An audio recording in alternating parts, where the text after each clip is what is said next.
Ito ay lokohan lang, pero ang tawag namin sa kanya ay paboritong paboritong anak ni nanay.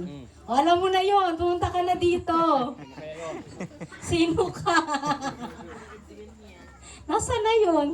Tumago na. Ay, tumago na. At tawagin ko sa Ate Lily, bagaman siya kasi yung talagang madalas nakasama ni nanay. Nay, kayo po. Yan, alam niyo naman ako, malayo ako sa kaduluduluhan ako ng Mamburao. So, minsan ko lang makasama si nanay. Si Ate Lily talaga ang paboritong anak. Joke lang po.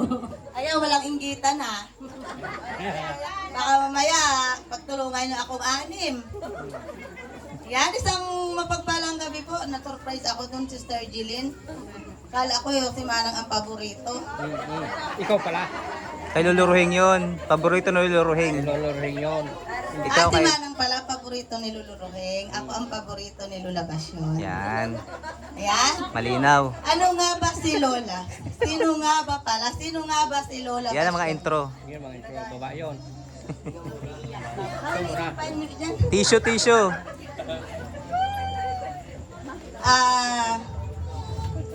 Para sa akin, si Lola Basyon ay napakabait na nanay. Nangungurot din naman. Pag ikaw ay May mali. nagkakamali, syempre, sa singit ka nangungurot. Pag tinitingnan ko talaga ang singit ko pagkatapos, pupunta ako sa sulok, mag-itim talaga. Sa kalakas ng kurot niya. Pero, isang thank you na. Malipit ito. Matutunaw to. Pero, isang ano lang yon, isang pagdidisiplina ng nanay. Lahat naman siguro na anak nakaranas ng kurot ni nanay. Ayan. Si nanay ay isang ulirang nanay sa kabila ng mga... Minsan sa kakapos sa buhay ay nagpupunta sa ibang lugar para maghanap buhay. Pero si nanay, sinikap niyang manatili sa piling namin sa kabila ng nararanasan. Hindi ko nakita si nanay na inaway si tatay dahil sa pera. Yung walang pera, inaway si tatay. Dahil, na-observe ko kasi ngayon na minsan sa mag-asawa pag wala ng kulang sa pinansyal, nag-aaway. Pero si nanay, hindi ko nakita. Matapang si nanay, kasi si nanay isang salita pa lang. Si nanay, si tatay, isang salita lang niya, si nanay marami na. Binibilang ko ang salita ni tatay, 2, 3. Pero si nanay, grabing haba yan magsalita. Sermon, paggalit kay tatay. Kaya ginasabi na ng tatay, tama na yan Ning. Tama na yan, Ning. Pero si nanay ay isang sobrang tipid. Hindi naman yung siguro kuripot, matipid lang. Dahil sa dami nga ng anak at mahirap ang buhay. Sabi kasi na Jillian, kuripot daw. Hindi naman maano lang yun, matipid. Si nanay ay, ngayong may asawa na ako, minsan nag-pay out yan sa senior. Pag pumupunta ako dyan, malakas pa siya. Nay, may pera ka naman, ba't hindi ka nagabili ng kahit 1 kilong karne? Kung hindi ka marunong magluto, di ako magaluto. Hati tayo pag naluto.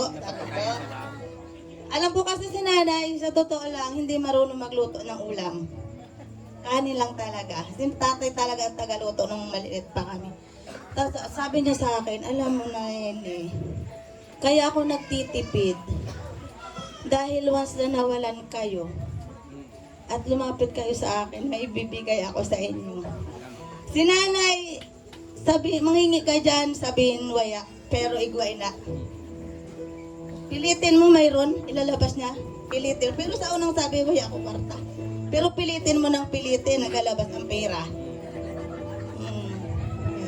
Si nanay, mula nung nawala si tatay, doon nagsimulang malungkot ang kanyang buhay. Lagi ko siyang, ito ako lagi ko siyang dinadalaw dyan. Lalo na kapag linggo, wala si Ate Nining sa bahay. Sa bayan silang lahat. Si nanay dinadalaw ko sa after service namin sa timbahan. Dadalawin ko siya or ibang araw. Naaawa ako kay nanay kasi tuwing pupunta ako dyan, malungkot siya. Doon ako dadaan sa likod, pagtingin ko sa kanya.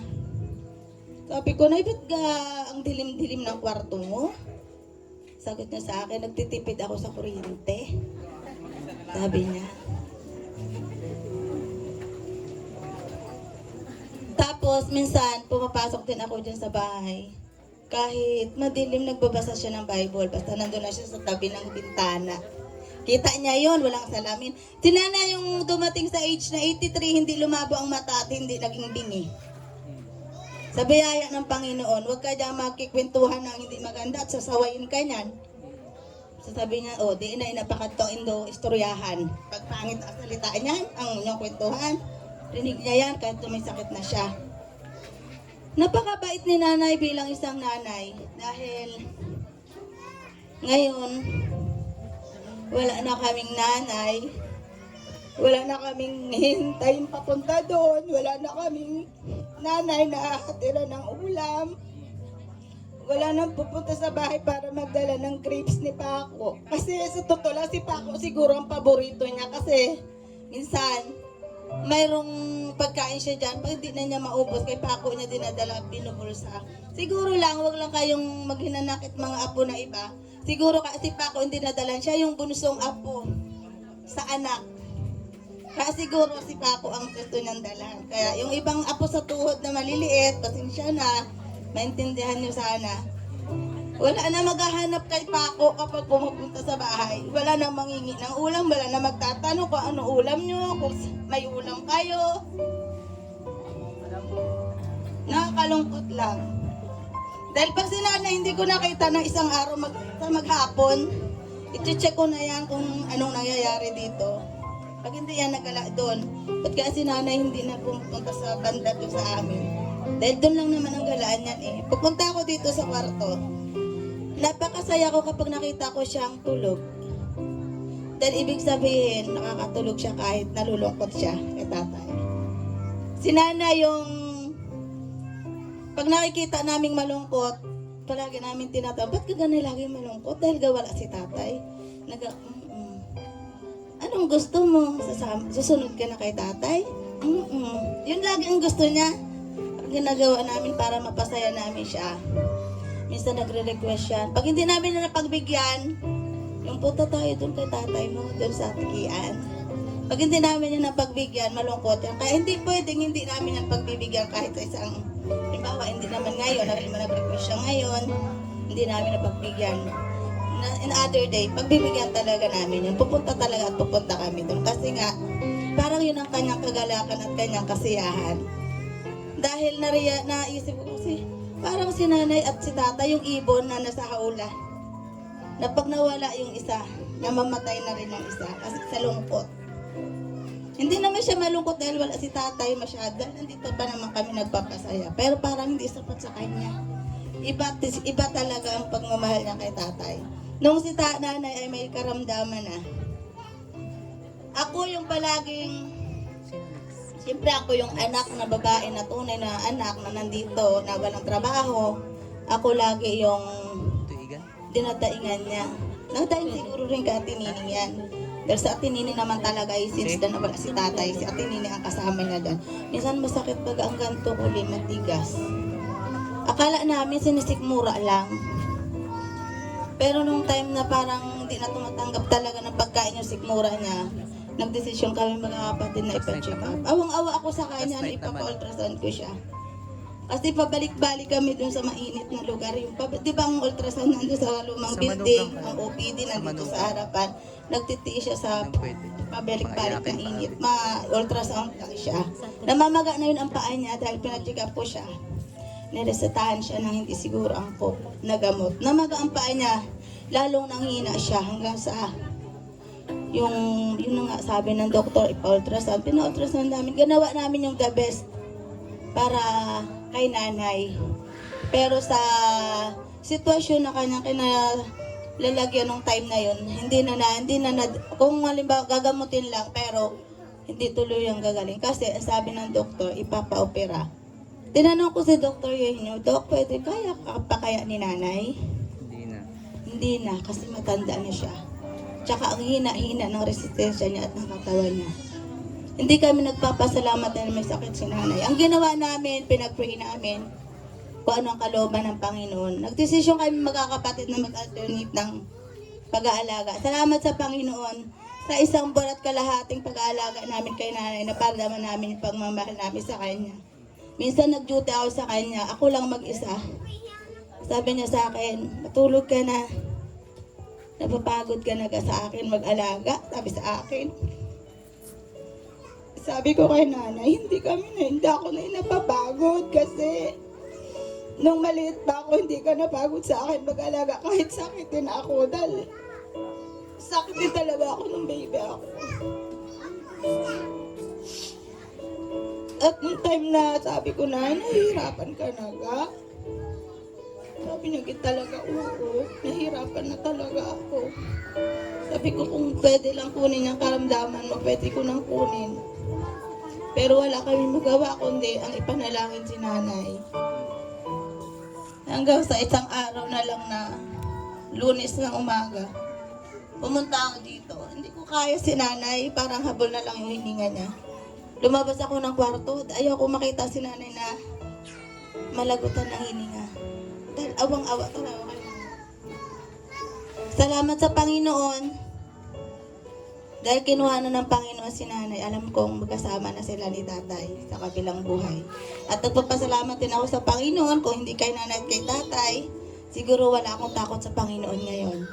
Hindi man kami sulit na may believers, pero nananatili pa rin yung pag-ibig sa isa't isa. Kaya sa Diyos ang pinakamataas ang papalad pa sa salamat.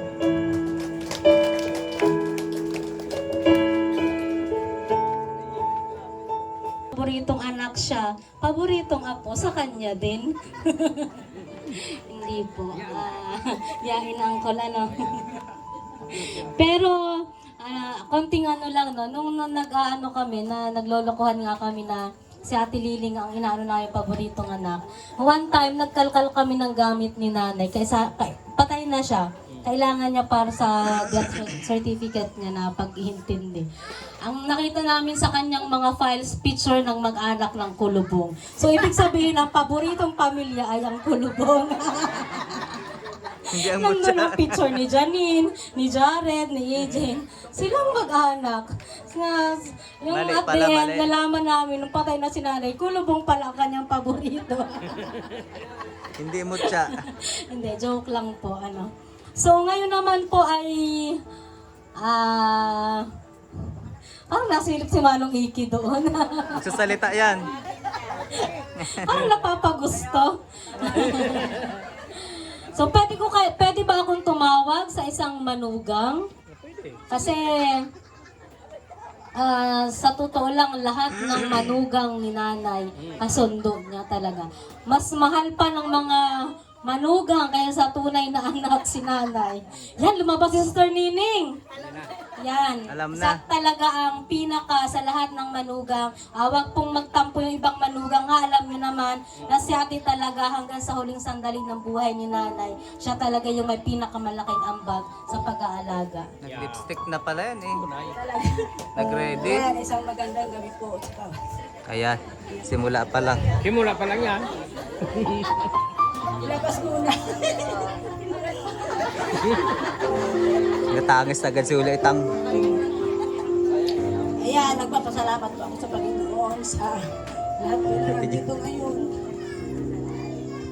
Sa pagpindot po ni nanay, maging kay tatay. Salamat po sa bawat isa dahil tayo po ay nagkakasama. Sa ganitong pagkakataon ay sama-sama po tayo. Yung mga iba dyan ay hindi nagkakakilanlan, pero pag sa ganitong pagkakataon ay nagkakakilala pa muli.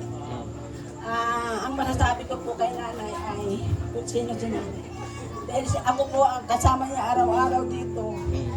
Sa bahay. Siya po ay mapagmahal na nanay. Mabait. At kilala ko po siyang kuripot. Kahit siya po may pira ay nagtitiis po siya na nag-ulam po siya ng asin, bagoong. At hindi po siya pala hingi na nanay. Ikaw po ang makikiramdam sa kanya. Kung ano po ang dapat mong gawin sa kanya, kung ano po ang ibibigay mo sa kanya. Kaya nasasabi ko siya po ay talagang napakabait na nanay. Hindi po siya nagpapahirap sa kanyang mga anak. Kahit nung may sakit po siya, dahil nung po si tatay nung sa Bible ko rin po, ay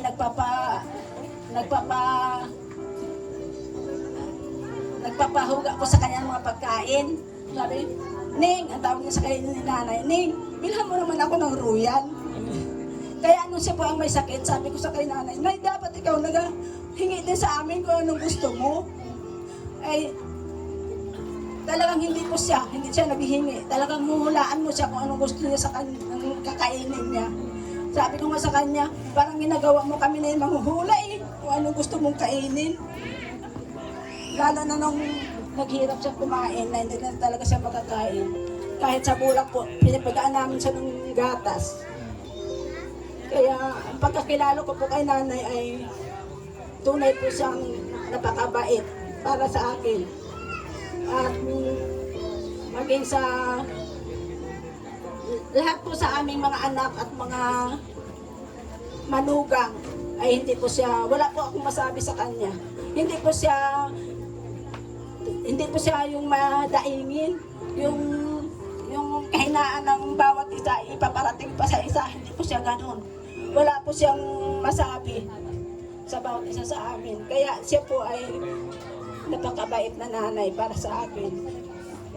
Hanggang doon na lamang. Message ng Panginoon ay not for Nanay Basyon, kundi para sa ating lahat na nandito. Na ito po ay naway magsilbing inspirasyon sa atin.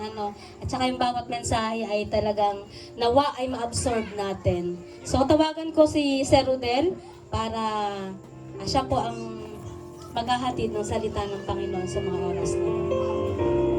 Yeah, maraming salamat, Sister Jeline. Yan, good evening po sa ating lahat. Sabi ko nga, ako pala talaga ang pangpinali. Ang apo.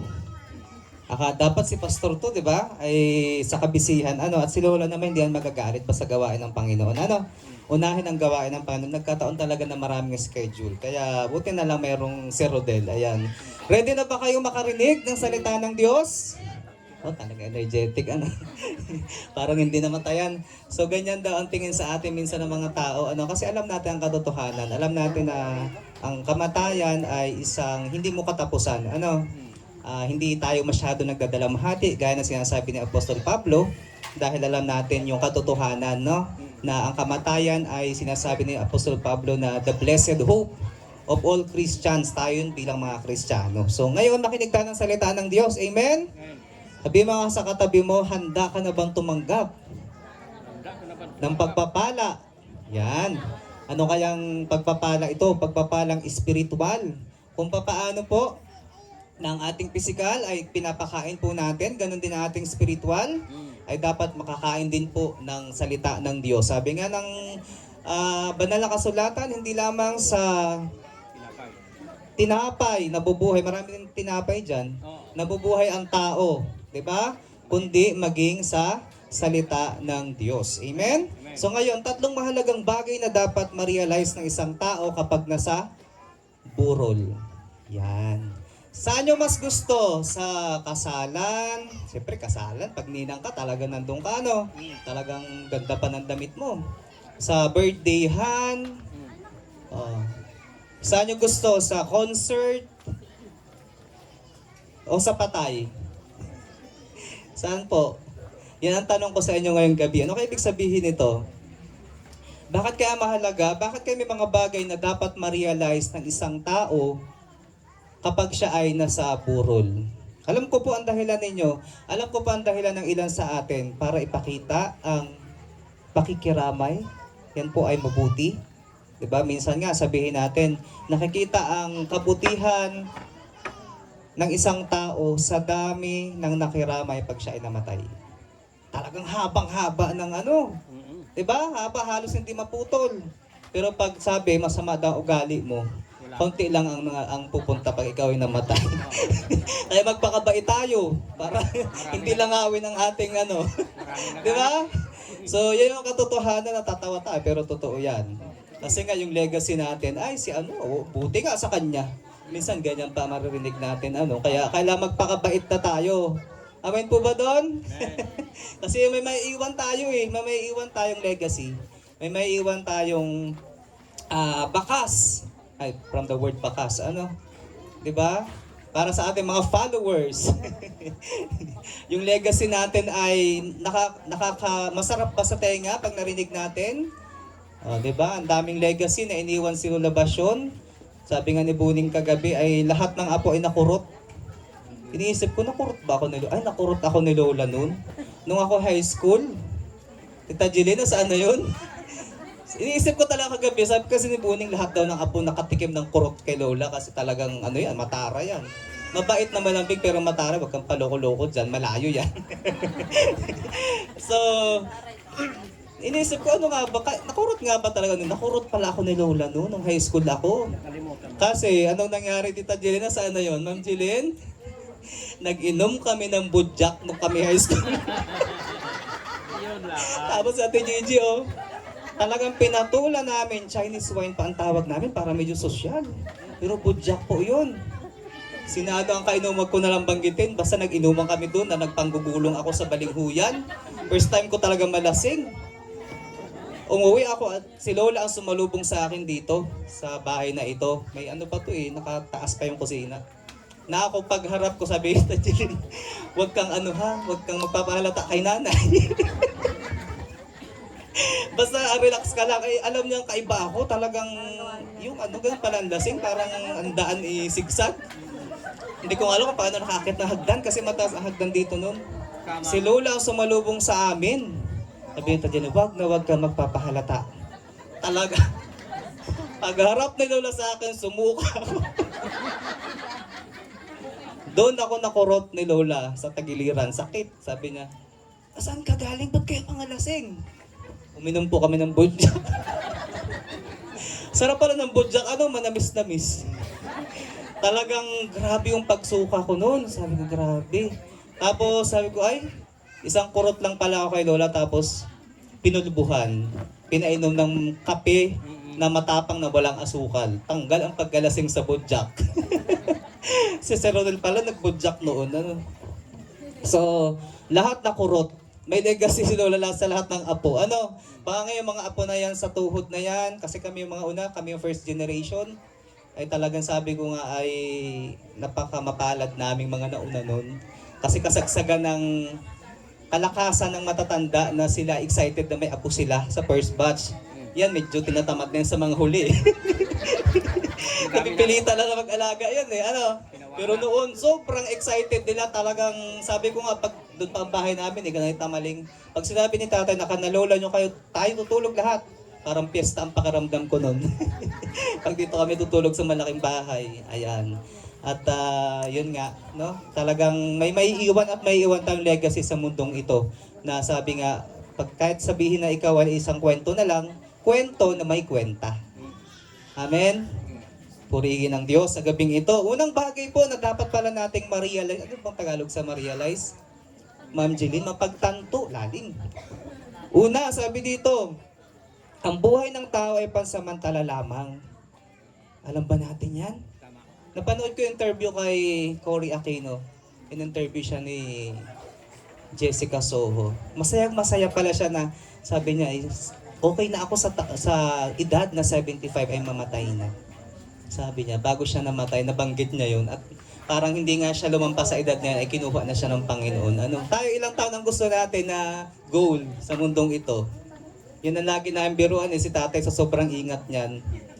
Ayaw niya na matitilamsikan, maghapon trabaho sa furniture, Bawal mo matilamsikan ng tubig, madadali ka talaga. Ayaw yan ng siya ay maghihinaw o mabasa o anuman maambunan. Ganon niya kamahal ang kanyang sarili. Kaya aming biruan, siguro to si tatay gustong umabot ng 200 years old. Sobrang ingat Alam mo ba pag umabot ka ng 100, kala mo diretso pa ang tayo mo? Ganyan ka na. Payuko ka ng payuko, parang kawayan. Kasi na magtataas dito ng gusto niya 100 siya para may pera sa gobyerno. Kasi pag 100, binibigyan ng 100,000. Diba? Pero 100,000 nga, pero ang tayo mo ganun ka na. Pupunta ka sa Malacanang. Diba? So, ang Diyos ang nakakaalam. Sa ngayon nga, ang buhay nga ay napaka... Hindi mo naman si Sir Darwin, hindi namin akalain na isang Lunes. Kausap pa namin, kasama pa, kakwentuhan ng Friday. Biglang isang Lunes, wala na pala kaming katrabahong dadating. Diba? Kaya we never know. Walang nakakaalam ng iyong oras sa mundong ito. Pero ang Diyos alam niya yung timetable niya para sa iyo. Amen? Amen. Kaya ngayong gabi, una po sabi dito, ang buhay sa lupa ay may hangganan, kaya dapat tayong mamuhay ng may, ano kaya ibig sabihin nun? Karunungan. Sino dito ang matalino? Taas ang kamay. Oh, walang umamin. Ako matalino. Kasi ang pamantayan ng mundo, pag matalino, kailangan with highest honors, 98 ang grade. Diba? Yun ang pamantayan ng mundo. Pero sabi dito sa Proverbs 9 verse 10, ang takot sa Panginoon ang simula ng karunungan, at ang kaalaman tungkol sa banal na kasulatan ay katalinuhan. Amen? Yung pagkaalam pala natin ng Biblia, kung ano ang mga natatagong sekreto dyan sa salita ng Diyos. Isa pala itong katalinuhan na pwede nating angkinin sa buhay nating ito. Amen? Maraming tao matatalino, tanyag, mayayaman. Pero pagdating po sa salita ng Diyos, wala silang alam. Wala silang alam sa katotohanan. Ang alam nila, pag sila ay namatay, may pamana sila, and then pupunta na sila sa sementeryo. Hindi nila alam na mayroong buhay na naghihintay sa kanila. Amen? Naniniwala tayo dyan kasi si Jesus ang nagpatotoo niyan. Hindi sana maniniwala kung sinabi lang ni Pablo o ni Pedro o ni Juan. Kasi hindi sila nakarating ng langit. Si Jesus nakarating ng langit. After 3 days, bumaba siya, di ba? At pinatunayan ito sa mga apostol, sa mga alagad, kung ano ang langit. At narating niya yun. Pinatunayan niya yun. Sabi nga po dito, ang tunay na karunungan ay hindi lamang sa intelektual na talino. Diba? Mabuti na matalino tayo. Magaling ka sa English, magaling ka sa math, sa lahat, sa academic, ano. Pero sabi po dito, kundi ang kakayahang makilala ang Diyos at sumunod sa kanyang kalooban. Kilala po ba natin ang Diyos? Amen. Amen. Kilala natin sa pangalan? Jesus. Diba? Jesus reigns. O diba? Kilala natin sa pangalan. Gaano ba natin kakilala? Diba pag may idol tayo, sino dito ang may idol?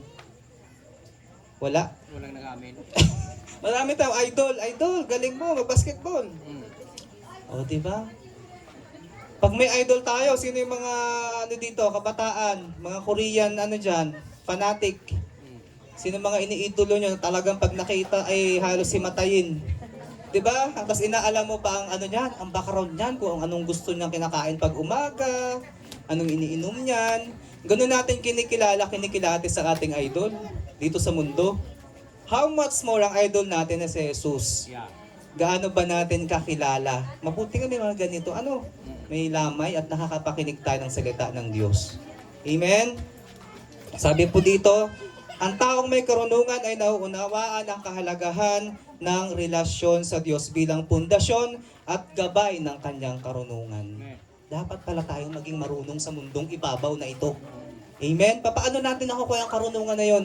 Sa pamagitan po ng pagkilala natin sa Diyos. Paano natin nakikilala ang Diyos? Bihira ka nga magsimba. Paano mo makilala ang Diyos? Kung kailan mo lang feel. Once a month. Twice a year. 'Di ba? Yung ano yung naririnig natin kwento, nakasimba siya nung siya ay bininyagan, kinasal at ibinurol. Sana po walang ganito dito. No? Kailangan nandun yung paglapit ikaw, tayong lahat, nandun yung paglapit natin sa Panginoon. Saan tayo pag Sunday? Sumisimba po ba tayo? Sa mga kapatid nating Catholic, meron silang simbang gabi. Meron din naman tayo, di ba? Meron. O, di ba? Nakukumpleto ba natin yun? Sumisimba ba tayo o talagang kahit linggo? Walang patawad. Di ba? So, yun yung paglapit natin dahil kailangan natin ng pundasyon sa buhay na ito. Yung paghingi natin ng gabay at karunungan habang tayo. Sabi nga, ang buhay ay isang paglalakbay. Si Lola, 83 years of her journey. Nakamit na niya ang tagumpay, ang hangganan, ang kanyang finish line. Sabi nga, ni Pablo, we have to finish the race. Kailangan natin, sabi ni Saint Paul, ni Pablo, sa banal na kasulatan, tayong mga Kristiyano na kumilala kay Jesus, kailangan pala daw nating tapusin ang ating pagtakbo. Amen? Tinatapos ang pagtakbo. Hindi yung pag napagod, titigil. Panalo na sana sa kalagitnaan na hindi matay pa. Bumalik pa. Natalo, nalampasan pa nung iba. Ang mahalaga, babangon ka ulit para marating mo yung finish line. Kasi nandun yung reward na tinapos mo yung iyong takbuhin sa buhay nating ito. Proverbs 11:2. Kapag dumating ang kapalaluan, anong ipapang term ng kapalaluan, Ma'am Jeline? Ikaw ang dictionary ko ngayon dyan. Ano nga? Yung Ma'am Jady pala, may teacher pa pala dito. Kapalaluan, kayabangan. Hindi ka sa tao pagiging mayabang. Tama? Magaling ako. Matalino ako. Malakas ako. May mga properties ako. Ano pa? Lahat na lang pwedeng ipagyabang. Di ba? Pero pag nagkaroon ng karamdaman, ano nangyayari doon sa yabang? Wala na. Di ba? So, likas pala sa tao yon. Pero sabi dito, ang karunungan ay kaakibat ng kababaang loob. Amen? Kababaang loob. Humility, humbleness, na hindi tayo pwedeng mag-rely o dumepende sa ating lakas. Ay, ako, kaya ko, pagtanda ko, may retirement fee, may madudukot ako. Yun, ang sinasabi doon na nakadepende ka sa isang bagay na alam mong walang matibay na pundasyon. Ang Diyos tamang ang matibay na pundasyon natin sa buhay nating ito. Amen? Amen. Kasi ang sinasabi, pagdepende mo sa Panginoon, hindi ito pagiging mayabang o mataas ang pagtingin sa sarili, kundi ang pagiging mahinahon at bukas sa pagtuturo at payo. Yun pala yung sinasabing pinakamatalinong tao sa mundo. Bukas ka sa pagtuturo, gaya nito nakikinig tayo ng Biblia. Hindi ko ito inimbento. Galing to sa Biblia lahat. Ano pa? At bukas tayo sa, yan medyo daplis tayo dyan. Pagka nare-rebuke, ikaw nga, ganyan agad tayo. Yan ang nature ng tao. Pag na-correct, yung pride agad. Ay, kala mo naman, nagsalita ang ganyan agad, ang reaksyon ng tao. Nature ng tao yan. Bihira yung, sige, pag-aaralan ko yung sinasabi mo. I-apply ko yan kung applicable nga ba talaga. Bihira yan. Siguro sa 10, 2 lang yung ganyan. Yung 8 talagang palaban, dinidepensahan ang sarili niya. Tama, minsan ganun pagka nagugulat eh. When somebody is talking about us, lalo na pag nakatalikod, nalaman natin sa iba, ay, grabe naman yun. Teka nga, magtutuos kami, kakausapin ko yan. Didepensahan yung sinabi about sa kanya. Yun pala, yung sinabi na makakabuti para sa kanya. So why not na hindi natin tanggapin kung yung kakabuti natin to para sa atin. Amen? Biblia po ang nagtuturo nito ngayong gabi sa atin. Pangalawa po, sabi dito, sundin ang salita ng Diyos sa lahat ng bagay. Ano nga ba sinasabi ng Kawikaan o Proverbs 3, chapter 3, verses 5 and 6?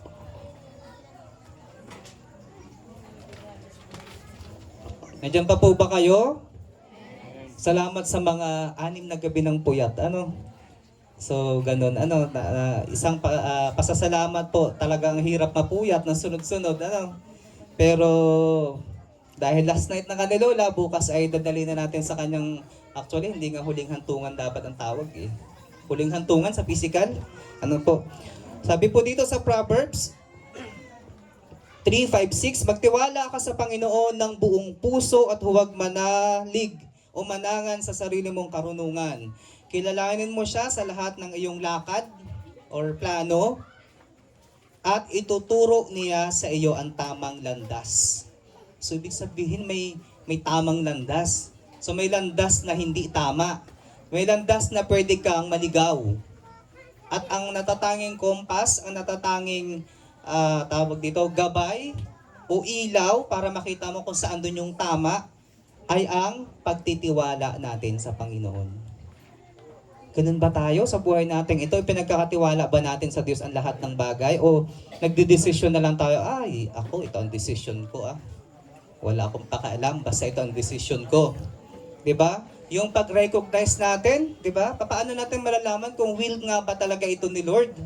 Although may free will tayo because God is not arbiter. Pag sinabing arbiter ay parang nakaprogram na lahat na ito yung buhay mo. Hindi ganun ang Panginoon eh. Ito yung buhay mo, pero may free will ka na gawin kung ano yung gusto mo. Pag sinunod mo ako, inobey mo ang kalooban ko, blessings will follow. Kapag sinuway mo ako, it's up to you. Consequence will follow. O, di ba? Yun naman talaga yun. Sinabi na nga, huwag kayong makipamatok sa hindi ninyo kapanalig. O anong ginawa? Nag-asawa pa rin ng hindi ka pananampalataya. Di yun, kagulo. Tapos ngayon, stress ka tuwing linggo kung paano ka sisimba. O, tanggapin mo yan. Dahil yan ang consequence mo. At hindi ikaw magpapabago dyan. Nakilala mo yan, ganyan na. Oh, kaya wag tayo magwala, wag tayo maglupagi kapag ganun ang nangyari. Kasi tayo mismo ang nag-decide doon. Ang Diyos sana, ito sana ang plano ko sa iyo, pero ito ang ginawa mo. Amen? Para sa mga kabataan na nakikinig dito, alam nyo na. Alam nyo na, nakita nyo na yung mga consequences sa mga naunang ganun ang ginawa. Ano? Kasi hindi ako nagsasalita dito, talaga ang Biblia ang may sabi nito. Ang karunungan ay practical. Pag sinabing practical, ano ibig sabihin nito? Ito lagi yung mga totoong nangyayari sa buhay natin na pagsunod sa Diyos. Paano natin sinusunod ang Diyos? Tuwing linggo lang ba? Tuwing mahal na araw? Tuwing Christmas? Na may simbang gabi? Or tuwing... Sabi dito, araw-araw na pagsunod sa kalooban ng Diyos. Hindi sapat ang naalam o iniisip nating tama. Kahit minsan akala natin yung bagay na gagawin natin sa buhay natin ito is tama. Ay, palagay ko naman tama ito. Saan mo binase? Sa isip, sa opinion ng DJ sa radio, sa opinion ni Vice Ganda. Saan mo binase ang iyong prinsipyo? Dapat nakabase ito ayon sa salita ng Diyos. Amen? Kasi Kristiyano tayo eh. Kung Muslim nga, sila talagang matutom ang pagsunod nila sa Quran, yung kanilang banal na kasulatan ni Allah. Pero tayo napupulaan tayo ng mga Muslim. May mga friend akong Muslim. Marami daw Christians, ganito. Alam ang nasa Biblia, hindi daw ina-apply. Sila ina-apply talaga daw nila. At talagang kung ano yung nakalagay sa Quran nila, Quran, yung Bible, yung pinaka-Bible nila, yun ang kanilang ginagawa. No? Sabi, yun ang pula sa ating mga Kristiyano. Marami daw silang, kasi almost the same daw. Ang Bible at ang Quran, ang pinagkaiba lang nun, iba ang Diyos nila. Hindi si Jesus, kundi si Allah. Di ba? So, sabi po dito, kung ano nga ba talagang sinasaad ng banal na kasulatan. Nandyan pala sa Bible ay hindi natin masyadong pinapansin. Kung ano ang nandyan sa Bible, tama lang tayo sa cellphone, maghapon, magdamag. Sino may Bible app dito sa cellphone? Diba? Puro yun lang ating inaatupag, magtrabaho, araw-araw, yun na lang yung routine ng buhay natin, pero salat na salat pala tayo sa karunungan tungkol sa salita ng Diyos. Alam nyo, darating ang panahon, ipagbabawal na, ibaban na ang pagbabasa ng salita ng Diyos. Paano na tayo? Wala tayong nababasa, hindi tayo nagbabasa, hindi tayo nag-aaral ng salita ng Diyos. Wala tayong kaalam-alam sa Biblia. Itatago na yun ng mga Antichrist. At pag nahuli ka dyan, papatayin ka nila. Diba? So, ang karunungan ay nakikita, sabi po dito, sa Santiago 1:19, ito, isa pang tanda ng pagiging marunong na tao, magsalita at kumilos ng may pag-iingat at kabutihan. Naalala ko si Lola. Dalawa lang salita ni Lola. Si Lola ay ilan, tita? 20? Pag sila nagbalitaktakan dalawa lang sinabi ni Lola kay Lola 20. 20 sentence. Si Lola ay 2 word lang. Kaya sa dito naalala ko, magsalita at kumilos ng may pag-iingat at kabutihan. Yun, ingatan natin ang ating salita. Ingatan natin ang ating dila. Sabi ng Biblia, para yung apoy na pwedeng magpalagablab. Kinausap mo si kapitbahay number 1, may nalaman ka sa kapitbahay number 2. Nung minarites mo, nagsalpukan yung dalawa dahil sa salita mo. Nagbaranggayan, o yan ba sinasabi, na kumilos ng naaayon sa kabutihan at magsalita. Alam nyo ba na sinasabi sa Biblia na pag,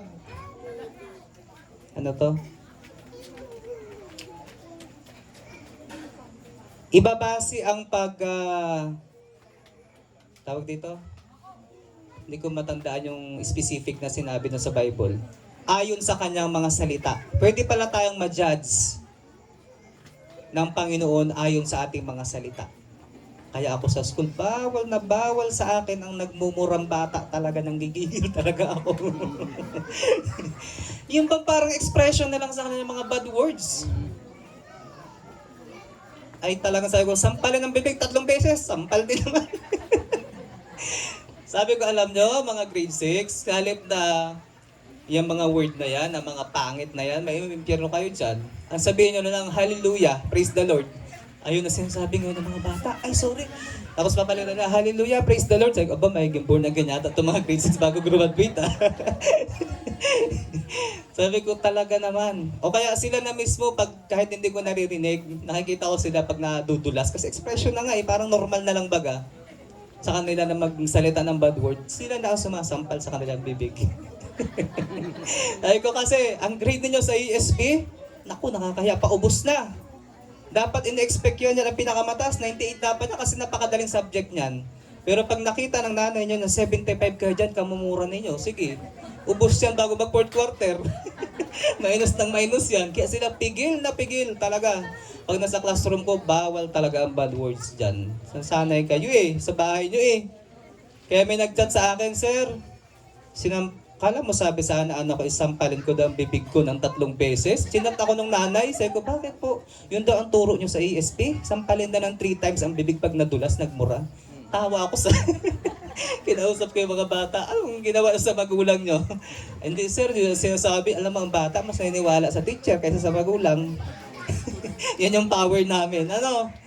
Kaya ayusin ang pananalita.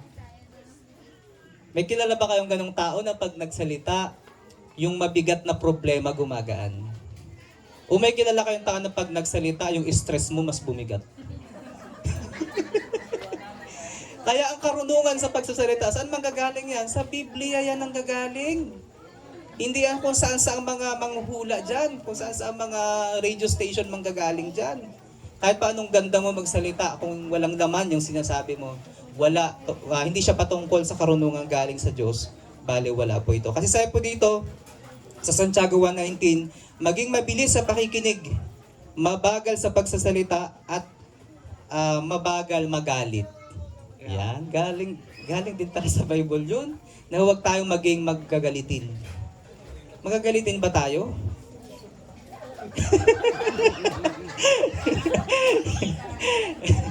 Ako magagalitin ako, talagang sabi ko, naku po, pag talaga ang bata ay nag-riot na sa classroom, ako talaga ay nagagalit. Talagang may time na talagang pinauwi ko silang lahat. Umuwi na muna kayo, ako high blood sa inyo, baka kung anong magawa ako, umuwi na muna lahat. Di umuwi, sabi ng mga magulang, sir, may GC kami, may estudyante ka dito? Bakit alas 3 pa lang, alas 3 pa lang po umuwi ng mga bata? Edi kiniwento ko anong nangyari. Sorry po sir sa mga anak namin. Nag-riot talaga sila. Hindi na talaga maawat. Kaya kinalunisan, lahat sila pina-office ko. 7 magulang ang nagpunta sa office.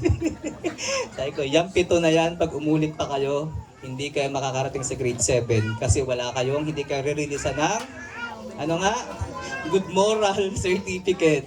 At paano naka-attach yun sa card, paano kayo mag-enroll? Kaya sila talagang pigil na pigil, magpapakabait na po kami, sir. So yun, ang karunungan ay nakikita sa paraan ng pakikipag-ugnayan sa iba. Amen? Amen. Kailangan sa pakikipag-ugnayan natin, bantayan natin yung mga salita natin kung nakakabuti ba ito sa ating kapwa. Kung nakakasama, kung nakaka-offend, nakakagalit, nakakawala ng pag-asa. Palitan natin yun ng konsepto. Kailangan ang lumalabas sa bibig natin, nabubuhayan ng loob yung taong walang pag-asa. Amen? Nako-comfort yung mga taong nalulungkot. Hindi yung tigbibigti na yung tao. Nung nakausap ka, lalong nagbigti nga sa sinabi mo. Dinagdagan. Saan kayo manggagaling yun? Galing yun sa salita ng Diyos. Saan natin huhukayin? Sa salita ng Diyos. Next po, humingi ng gabay sa Espiritu Santo. Santiago 1:5. Kung kulang kayo sa karunungan, humingi kayo sa Diyos at ibibigay sa inyo. Amen? Yan, minsan ganyan tayo. Nagre-rely tayo sa sarili nating karunungan. Nakala natin, sobrang talino na tayo, sobrang galing na natin. To the extent na hindi na natin kailangan ng gabay ng Espiritu Santo. Ay, ang Espiritu Santo ang Diyos na ating panahon. Amen? Lahat naman tayo dito, Trinitarian doctrine, di ba? God the Father, God the Son, and God the Holy Spirit. Wala ditong oneness, di ba? God the Father, the one who created the heavens and the earth. And God the Son, the one na napako sa cross para sa katubusan ng ating kasalanan. And what is the Holy Spirit? Ang ibang paniniwala, isa lamang itong kapangyarihan. No, hindi po. Malinaw na kasaad sa Biblia na ang banal na Espiritu po ang Diyos ng ating panahon. Siya yung nagkukonbik sa'yo, uy, linggo, magsimba ka. Sabi mo, akong Diyos mo. Bakit naglalaba ka?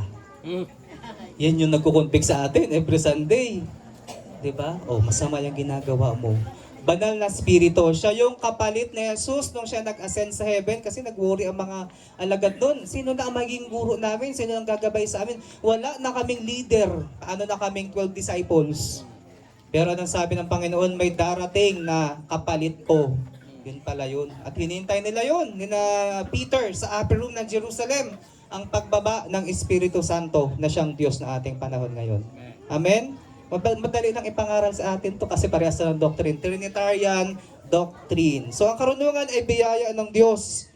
Kapag nahihirapan tayo magdesisyon, kapag tayo ay dumadanas ng kalungkutan, katulad nito, kaya hindi tayo masyado nagkadalamhati, kasi ang kamatayan sa atin ay biyaya ng Diyos. Sabi nga kanina ni Tita Jeline, na hindi na makakaranas ng hirap, na hirap na talaga si Lola eh. Pag nakikita ko sa araw-araw, umuwi ako dito pag lunch break eh. Tinitingnan ko yung kalagayan niya ay talaga ang prayer ko, Lord, kayo naman ay alam niyo naman ang sitwasyon, ang kalagayan namin. Kung pagagalingin niyo, walang imposible sa inyo, makapangyarihan kayong Diyos. Kung hindi naman, ay kayo na po ang bahala. At hindi na nga pinaabot ng Pasko. Ano bukas? 22 pa lang. So 3 days more before Christmas ay pinauwi na ng Diyos si Lola sa kanyang piling. Amen. Kaya malungkot naman talaga. Sabi ko nga, ay malungkot pa din pala kahit accepted mo na mawawala na siya sa mundong ito. Kasi parang ibang chapter ng buhay na yung buhay na wala na sila. Wala na yung matatanda, sabi ni Ma'am Jati. Wala na yung matatanda na hihingian natin ng payo, yung magko-comment sa mga nangyayari sa buhay natin. Wala na. 'Di ba? Lumipas na sila. Kaya ngayon ay matututo na tayo kung paano tumayo sa ating mga sarili. Amen? Kaya humingi, sabi dito, huwag tayong mawala ng pag-asa, sa halip humingi tayo ng gabay sa Espiritu Santo. Sa lahat ng ating ginagawa, hiningi po ba natin ang patnubay ng Espiritu Santo ng Diyos? Amen. Kahit sa pagdadrive, sa pagbabiyahe, sa pagtatrabaho, sa lahat ng routine ng buhay natin, kailangan natin ang patnubay ng Espiritu ng Diyos. Amen? Upang hindi tayo masila ng kaaway, hindi tayo mapahamak. Amen? Kasi siya ang ating dakilang pastol. Meron siyang tungkod na may ganun. May kawit. Margie, mahuhulog ka na sa Panginoon. Halika. Ganun. Dito ka sa daan na ito. Ganun ang Panginoon. Siya ang ating dakilang pastol. Siya nakakaalam kung saan yung greener pasture. O dito ka sa lugar na ito dapat yung gawin mo, ito dapat yung decision mo, ito yung makakabuti para sa'yo. Kaya lang minsan matigas ulo natin, tinatry natin yung iba. Tapos pag na-try natin na bigo tayo, balik ulit tayo sa Panginoon, tatangis-tangis ka pa. Sabi ng Panginoon, sabi ko sa iyo hindi ka para dyan. Amen?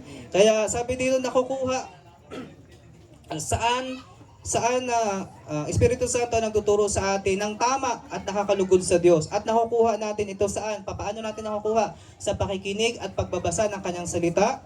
Pagbubulay-bulay, paano natin binabasa ang Bible? Para ba tayo nagbabasa ng comics? Ay, ito pala ang Bible, from Genesis to Revelation. Oh, gaganda ng kwento. From the Garden of Eden up to Juan na tinapon sa Patmos, sa Revelation, yun, nabasa natin na para tayo nagbasa lang ng history. Sabi dito, dapat ito ay pinag-aaralan, pinagbubulay-bulay at hinihingi ang patnubay sa Espiritu Santo upang ganap mong maunawaan kung ano nga ba ang sinasabi sa banal na kasulatan. Amen? Huwag tayong ma-misinterpret sa Bible. May nakalagay doon, akala natin tama yung ating practice, ano kaya ang decision ko? Ako ito pala ang Bible. Pagbukas niya, nakalagay doon, nagpatiwakal si Judas. Ayun, daw ang gawin ko, magpatiwakal ako. Dahil yun nakalagay sa Bible, nabasa ko for today's video. Yun. So, very wrong practice. Ito ay dapat systematic at may plan. Sabi dito, pananalangin, sabi na. Pag hindi tayo nanalangin, sino nakakaranas dito? Nagbabasa lang, basa ng basa. Without prayer, wala. Kasi hindi ka nag-pray. Hindi ka humingi ng patnubay sa banal na spirito kung paano niya i-relate sa buhay mo yung binabasa mo. Nakaranas tayo nun, na parang pag binabasa natin, ay parang walang impact sa buhay ko ito. Meron naman time na pag binasa natin, parang ako talaga to Para sa akin to sinasabi dito. Diba? So yung pananalangin, pagsamba, at paglapit sa mga taong may malalim na kaugnayan sa Diyos. Sino dito ang takot sa pastor? Ay, ako dyan, pastor yan. Sila pala yung mga godly people, sila yung mga leader sa simbahan na pwede nating lapitan para tayo ay maka-avail ng gabay mula sa kalangitan. Amen? Upang tayo ay makapagpatuloy at mas lumalim yung ugnayan natin sa Diyos. Yan sinasabi ng Hebrew 9. Marami ditong mga 9 sa 27. Itinakda sa mga taong minsang pagkamatay at pagkatapos nito ay paghuhukom. Yan, minsan lang tayo namatay, di ba? At walang patay na bumabalik. Wala. Bigla nakita mo sa labas yun sa mangga. Tumakbo ka ng karipas hanggang sa nagkandados mo ka na. At sa silulabas yun, nandun yung niya. Minsan nga sa school, si Sir Darwin to nagparamdam at naangamoy ang pabango. Sabi ko, patingin nga, titignan ako drawer. Yung pala, nabiak yung puwet ng bote ng pabango ng Sir Darwin kaya nangamoy. Ay natakot na yung iba at nagpaparamdada Sir Darwin. Sabi ko, wala nang patay na bumabalik. Malinaw na nakasaad to sa banal na kasulatan. Kung meron man si Satanas yan, ini-imitate ang hitsura ng ating mga namayapang pamilya. Malinaw yan. Hindi ko yan inimbento, galing sa Biblia yan. Diba? Kasi minsan lang mamatay ang tao. Ano yung zombie? Diba? At pagkatapos nito ay ang paghukom. So bilang tayo nilikha, pag tayo namatay, balik tayo sa ating Creator. Balik tayo sa lumikha sa atin. Naharap na tayo doon. Parang graduation. Anong medalya ang tatanggapin mo? Diba? First honor ako sa lupa. Pagdating pala doon, wala kang medalya sa langit. Dami kong award. Pagdating doon, wala ka palang matatanggap. At iba pala yung pupuntahan mo. Doon pala sa lugar ni mahirap. So lahat tayo ay mamamatay. Alam na natin yan. Amen? Meron na ba kayong St. Peter? Torres? Ano nga yung mga death, plan, Yan, mga F-bus na yan. Meron na ba? Dapat meron na. Kasi pinaghahandaan natin ang kamatayan. Huwag tayo dyan ng mga kasabihin, para ka nangangasa Mga ganyan. Nagagalit pang iba pag kinuhanan. Hindi mamamatay? Lahat naman tayo mamamatay, magkakasakit, manghihina. Ako nga, alam ko na agad, 30 years old, alam ko na ikakamatay ko At nagsimula ng sumpa na pag hindi iningatan, di ba? Pero wala man lang tayong paghahanda na ginagawa. Pero sabi dito, malinaw na, sabi po, ano nga bang iyong buhay? Santiago 4:14, kayo parang singaw na sandaling lilitaw pagda kayo mawawala. Nabanggit na ito na Pastor Riding na para tayong aso yung term parang vapor. Yung vapor usok na nawawala. Sa kamatayan, malinaw natin nakikita na anumang katayuan, yaman, tagumpay ay hindi madadala sa kamatayan. Nalala ko talaga, Sir Darwin, ang dami pa niyang plano, mga promotion, tapos biglang ganun pala. 2025 pala siya ay babawiin na. Naalala ko rin sa Biblia, napakayabang ng mayaman. Marami akong ari-arian, marami akong yabang-yabang niya, kinikwento niya lahat. Ang sabi ng Panginoon sa kanya, hangal, ngayon din kukunin ko ang iyong buhay. Diba? We never know. Tutulog tayo, hindi natin sigurado. Sabi ko nga lagi sa mga katrabaho ko, Monday is not always a promise. Kaya pag Friday, magpaalaman lang tayo ng happy weekend. Happy weekend. Sana makabalik ka ng Monday kasi Monday is not always a promise. Gaya ng Sir Darwin, biglang isang Monday, wala na siya. Buti sana ako nag-transfer lang na Santa Cruz o Abra. Hindi Wala nang balikan. Diba? So ang kamatayan, sabi dito, after ng buhay na ito, sa literal nating kalagayan, sa physical, ay hindi pa natin wakas, kundi ito ay pintuan lamang ng kawalang hanggan. Di ba? Hebrew 9:27, itinakda nga ito sa tao, minsang pagkamatay, pagkatapos nito ay ang paghukom. Yung evaluation sa atin, meron palang evaluation na mangyayari sa ating buhay sa pagharap natin sa Diyos pag tayo namatay.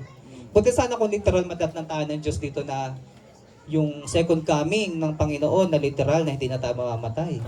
O kaya yung nangyari kay Elijah sa Old Testament, di ba? Na rapture siya, nawala na lang siya bigla sa alabaap. Ay hindi eh. Pwede literal na balikan tayo ng Panginoon, pagtunog ng trumpet dyan sa kalangitan, kukunin na mga Kristiyano.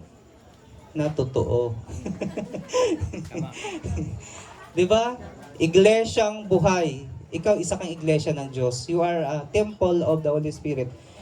Yun ang kanyang babalikan, hindi iglesyang papetik-petik at papatay-patay. Sisimba hindi, kung kailan lang feel. Di ba? Yan. Isang paalala po sa atin. Kasi yun sabi dito, kapag tayo naniniwala sa eternity o judgment, hindi natin naunawaan ang halaga ng buhay at mga desisyon sa lupa. Dito naman talaga, masarap mabuhay sa mundo, lalo pag successful ka. Plano ng Diyos yan. Kasi hindi naman tayo nilagay dito ng Diyos eh. Ang original nga na plano ng Diyos sa Garden of Eden, hindi natin dapat pinaghihirapan ang kinakain natin. Pero dahil sa katigasan ng bungo ng tao, ano nangyari? Sumuway, isinumpa sila ng Panginoon. Mula ngayon ang inyong kakainin ay inyong pagpapawisan. At kayo ngayon ay sa halip na kayo ay immortal, kayo ay tatanda at mamamatay. Tatanda, magkakasakit at mamamatay. Sana pala tayo immortal kung hindi nagkasala. Pero extended ang grace ng Panginoon, hindi niya inulit ang paglikha ng tao. So, hindi niya sabing, take two, papatayin ko tong mga lahi ni Adan. Papatayin ko to, mali ang ginawa nila, nag-disobey. Hindi po, hinayaan lang nila yun. Hinayaan ng Diyos, binigyan ng chance ang sangkatauhan, namuhay sila ng ganon, kahit nagdurusa sa sumpa ng Panginoon. At after 2,000 years, bumalik ang pangako ng Diyos, yung restoration ng ating broken relationship sa Panginoon. Na ibalik yung magandang relasyon natin sa Diyos. Yun yung biyaya ng bagong tipan sa atin. Amen? Kaya pag disregard natin ang lumang tipan, related kasi sa bagong tipan eh. Ang lumang tipan, magkaano yan? Hindi natin pwede sabihin, ay, ibang kwento dito. Hindi po. Magka-dugtong yan. Yung plano ng Diyos doon na nasira, doon nagkaroon ng panibagong remedyo na ginawa ang Panginoon ng pagbabalik ni Kristo. Nung si Kristo mismo, sabi niya, sabi ng Panginoon, hindi kaya ni Pablo. Kasi si Pablo may kahinaan din, hindi rin kaya ni Pedro, ni Peter, magagalitin. Hindi sila pwedeng ipako, hindi sila qualified. Ako na lang, bababa ako sa lupa, pero paano? Diyos, ako mamamatay ang tao para akong araw. Malulusaw sila sa kapangyarihan ko at sa glory ko. Kailangan ko maging tao. Kaya may Christmas, through Virgin Mary, kinonsip ng Holy Spirit, pinanganak sa sabsaban. At yun ang dakilang regalo sa atin ng Diyos. Kaya may Pasko eh. Diba? So, lahat tayo ay mamamatay, pero sabi dito ang naniniwala sa kawalang hanggan at pangako ng Panginoon. Sabi dito, naunawaan niya kung paano niya pahalagahan ang kanyang buhay. Ang naniniwala sa huling paghukom ay nagtuturo sa atin na mamuhay ng naaayon sa kalooban ng Ama, sa kalooban ng Diyos. Amen? Sinusunod ba natin kung anong kalooban ng Diyos sa ating mga buhay? Amen. Hallelujah. May sabi pa po dito,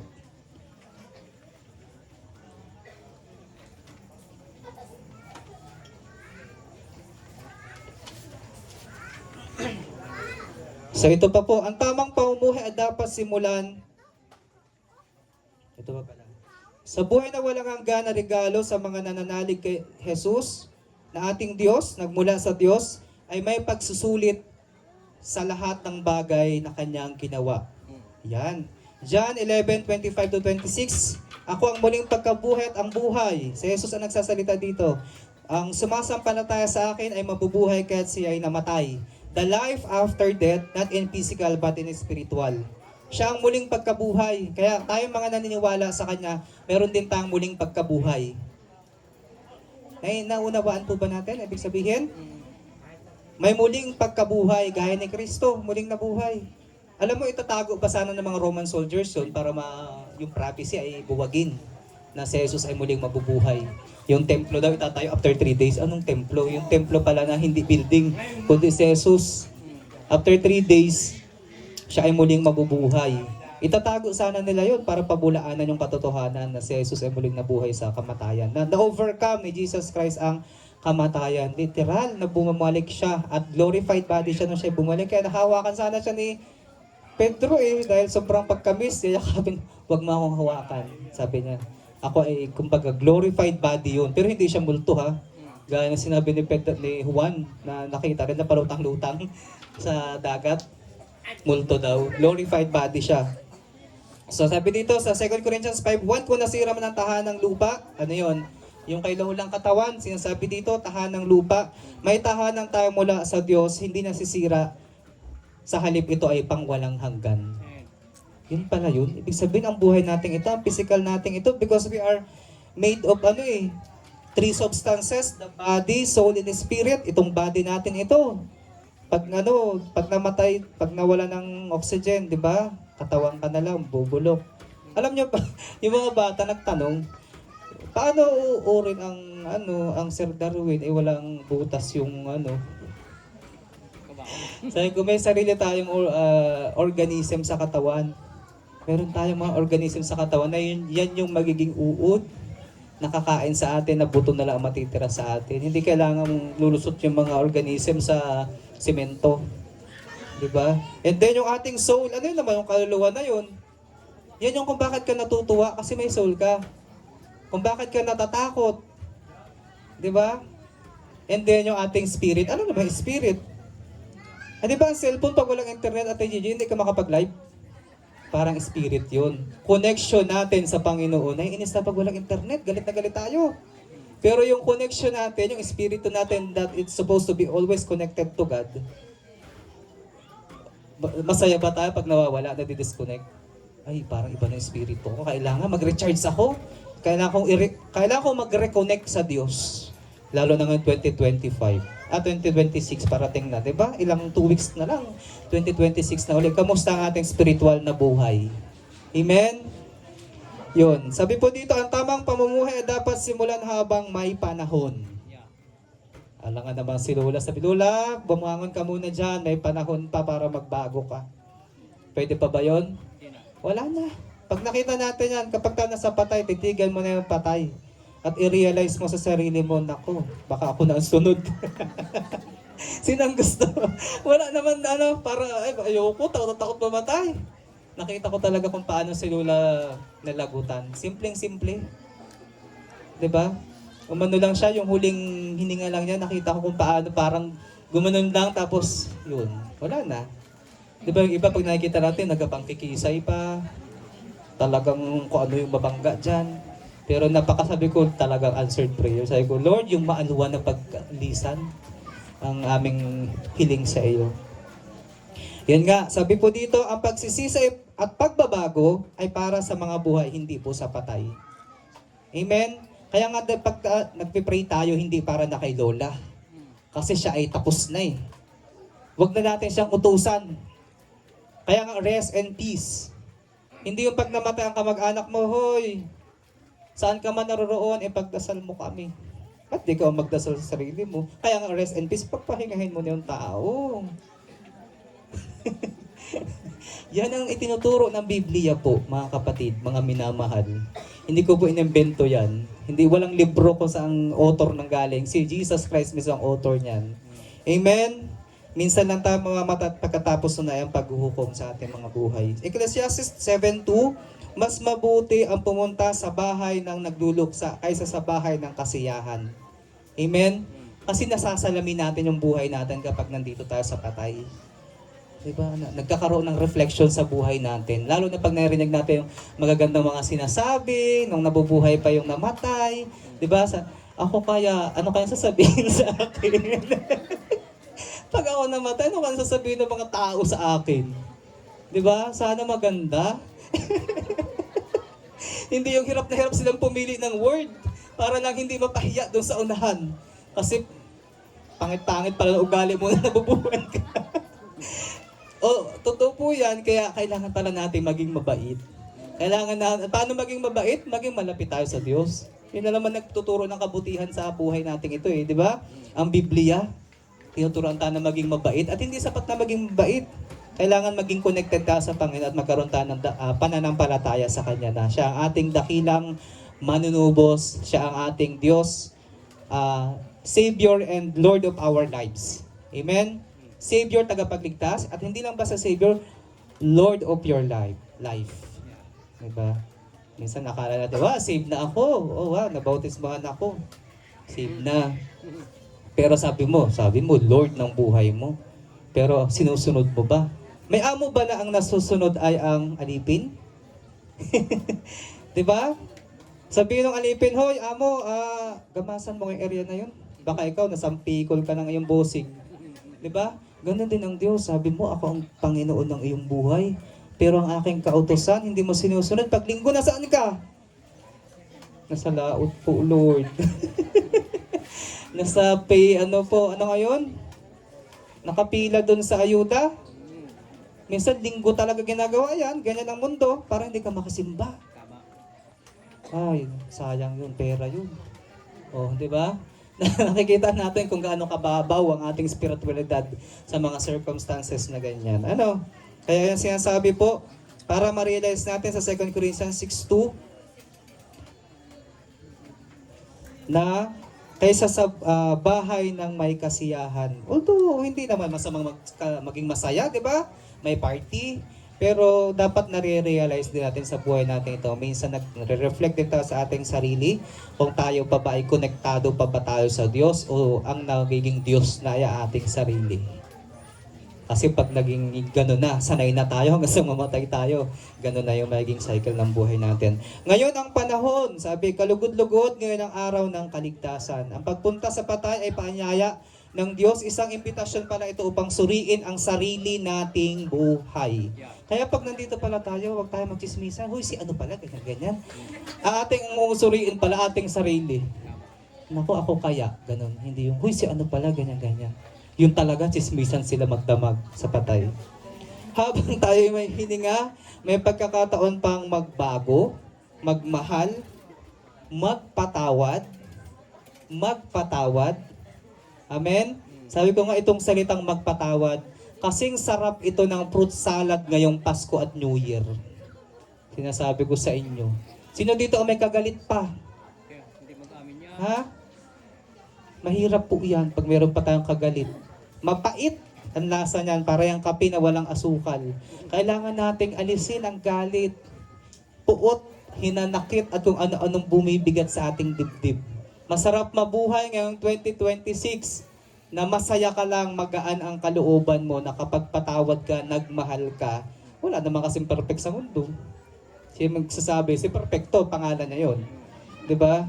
At sabi dito, at higit sa lahat, yung paglapit natin sa Diyos. Amen? Lalapit tayo sa Diyos, pero ang bigat-bigat pa pala ng dibdib mo. Meron ka pa palang hindi napapatawad. Diba? Mahirap po yun. Kailangan nating linisin ang ating puso, siyasatin natin ating puso, ating isip. Hindi natin kaya yan, mabigat gawin yan. Lalo, grabe, tao tayo may limitasyon tayo Pero walang imposible sa panalangin, sa paglapit sa Diyos. Lord, itong bagay na ito, hindi ko ito kaya bilang tao. Pero sa iyo walang imposible. Amen? Amen po ba doon? Yun ang pinakamahalagang regalo na natin, yung paglapit natin sa Diyos, na tayo ay malinis ang puso, malinis ang ating kalooban. Dahil wala tayong pwedeng ilihim sa Panginoon. Nalalaman ang lahat. Bilang ang ating buhok, alam niya yan. Kung may nalagas kayo ng umaga pagsuklay na Ate Gigi, alam niya kung ilan na natira. Ganon tayo kakilala ng Diyos. Kaya aminin na natin. Ganon tayo, di ba? Ang nanay at kilalang anak, magsabi ng totoo at hindi alamin ng nanay kung nagsisinungaling. Ng tatay, alam ko ng likaw ng bituka mo. Magsabi ka na para bumaba ang sentensya mo. Naalala ko Sero ng bata, umamin ka na! Habi ni Sero amen! Kasi si Sero magaling daw yan anong tawag doon? Mag-alibay para bumaba ang sentensya sa kanya. At pag namalo si Tiang Lili na napakalupit. Ay kaya umamin ka na para hindi ka na magarute. Amen! Sabi ni Sero diyan, taong Sero nun. Talagang tawa sa kwento na yun. Kaya ngayong gabi, salamat sa Panginoon sa kanyang mga salita na atin pong narinig, na pagbulay-bulayan, at nasa sa inyo na po yan. Kung paano po natin ito tatanggapin. Amen? Pero ang sabi, ang paalala ng Biblia, ngayon mo na siya gawin. Yes. Amen. Wag nang bukas. Wag na sa Pasko. Wag na sa 31, may 31 ba? Wag na sa January 1. Ngayon mo na siya gawin. No? Yun na ngayon na sinabi ng Diyos sa'yo eh. Ngayon na natin siya gawin. Ngayon na natin siyang i-apply. Wag nang pahabain pa. Wag nang mag-alibay sa Panginoon dahil alam ng Diyos ang ating kahihinatnan. May timetable siya sa buhay natin eh. Paano kung mahuli na ang lahat? Di ba? Kaya hanggat maaga, yan, gawin na natin yung nararapat tungkol sa kanyang kalooban. Tayong lahat ay tumayo at tayong manalangin. Minsan pa dakilang Diyos, salamat sa gabing ito, sa iyong mga salita namin pong natunghayan. Salamat sa pagtuturo, sa pagtutuwid. Salamat sa mga karunungan, Panginoon, sa katalinuhan na nanggagaling sa inyo, hindi sa katalinuhan galing sa mundo, Panginoon. Salamat sa mga spiritual na bagay na aming natanggap, sa mga bagay na ito, Panginoon, higit pa sa regalo ngayong Pasko, Panginoon, na kami ay nakakaunawa ng kahalagahan ng mayroong malalim na ugnayan sa inyo, dakilang Diyos. Salamat sa buhay ng bawat isa ngayong gabi na nakapakinig ng iyong mga salita. Salamat ngayong gabi, Panginoon, nakasama ka namin ay iyong banal na Espiritu. Higit sa lahat, Lord, sa comfort mo, Panginoon, sa amin na kami ay nangulila sa aming mahal sa buhay, subalit nandyan ka. Nandyan yung pagkalinga mo, higit yung mga salita mo na nagbibigay sa amin ng pag-asa at inspirasyon sa kabila na mga nangyayari sa buhay namin ito. Ang dami nangyari ng 2025, Panginoon, literal na bagyo, spiritual na bagyo, physical, emotional na bagyo sa buhay namin, Panginoon, na pagtagumpayan po namin to sa iyong biyaya at habag, dakilang Diyos. Salamat, Lord, at laging extended yung pagmamahal mo sa amin, Panginoon. Higit sa lahat, ngayong gabi, Lord God, sa huling gabi ng lamay ni Lola, Panginoon, salamat sa kanyang buhay. Naiwan ang legacy niya, Panginoon, na higit sa lahat, papakaingatan po namin. Higit sa lahat, yun yung relasyon ninyo. Relasyon niya sa inyo, dakilang Diyos, na amin pong pag-iibayuhin pa at papakaingatan. Higit sa lahat, palagi po namin itong i-work out sa aming buhay. Yung salvation, Panginoon, na meron kami, yung kaligtasan na regalo ninyo, Panginoon, sa amin, patuloy po namin itong ipapamuhay. Salamat, Lord, ngayong gabi. Patuloy, Lord, na yung comfort ng Banal na Espiritu mga sumaamin, Panginoon. Salamat sa buhay ng bawat isa na bagamat na puyat, Panginoon, mula pa noong unang gabi, Panginoon, nandun yung kalakasan at favor ninyo sa bawat isa sa amin. Maging sa mga pangailangan namin, Panginoon, laging ikaw yung masasabi namin great provider, dakilang Diyos. Salamat, Lord, sa lahat ng bagay. We bring back to you all the glory and praises. In Jesus' mighty name we pray. Everybody say, Amen! Amen! Amen. Once again, good evening po sa ating lahat. Okay na? Meron pa. Pwede na po tayo magkapi-kapi. Meron pang pahabol si Ma'am Jeline. Ayan, so bago po tayo magkape or magpainit sa malamig na gabi, Tuntun! Huwag malikot mga bata ah! Tuntun! Odin, si Paco din. Oh, kiss din sila. Kuya Odin. Hi! ay ikaw ay Okay. Ako 1 hour na.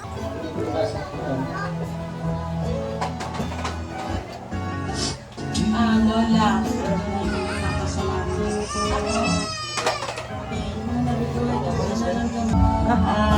tulong na naibigay mo sa kabila ng dapat kayo yung tulungan namin. Minsan kasi kapag meron ka, ikaw pa yung nagbibigay sa mga apo. At salamat dahil ikaw yung naging lola namin. Salamat dun sa na marami kami yung pagpapantay na pagmamahal ay nararamdaman namin. Sino para sa akin. Grabe, daming tao. Yung lola na ayaw niya na Sino yung nagsasalita na yan? makakadala ng mga Si Maylin gawain niya? na bilang isang apo, parang nakaka-challenge na akakas pa. Si Lola. Laging may katwiran na hindi ako makaka-attend ng gawain, samantalang si Lola, Ha? matanda na siya. Ayaw niya may mimitis na mga gawaan. Si Lola din yung Lola na pwede mo siyang biruin. Ay lang! Ay, nabablock yung ano. Ang tulong kanin. Tapos, sabi ko, ano ka? Diba? Tapos, sabi ko, oo po. Tapos, paalis ako.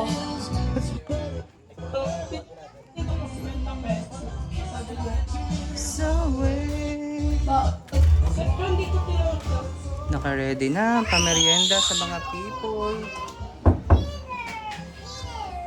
So yan guys. Isang masarap na init na sopas ang inihanda ng sopas pa to? Sopas nga. Ay, mga batuta. Maabtik pa ang mga batuta. Tuntun. Tuntun. Oo nga. Buti pa yung speaker na maliit. Wala, mabasag na yun. Oo nga, speaker na lang.